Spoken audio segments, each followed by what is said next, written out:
आणि आता एक नजर टाकूयात पुणे आणि जिल्ह्यातल्या महत्त्वाच्या न्यूज टॉप 10वर। पुण्यात बुलेटचे 571 सायलेन्सर जप्त। बुलेट सायलेन्सर विरोधात वाहतूक पोलिसांच्या कारवाईचा मोठा बडगा। पुणे पोलिसांच्या गुन्हे शाखेची रील्स टाकणाऱ्या टोळ्यांवरती करडी नजर। सोशल मीडियावरून रील्स डिलीट व्हायला सुरुवात।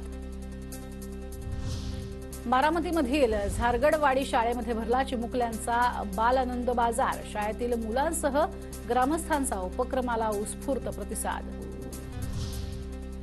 पिंपरी चिंचवडच्या पवना नदीवरील समांतर पुलाचं काम अनेक वर्षांपासून संथ गतीनं। ठेकेदारावर दंडात्मक कारवाई।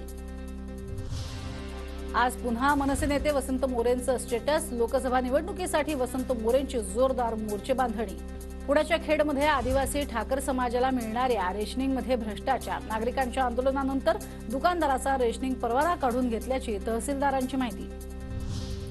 पिंपरी चिंचवडमधील श्रीमती काशीबाई नवले महाविद्यालयामध्ये मतदानाविषयी विद्यार्थ्यांमध्ये जनजागृती। निवडणुकीचं प्रात्यक्षिक दाखवत मतदानाविषयी प्रबोधन। विद्यार्थ्यांचा उत्तम प्रतिसाद।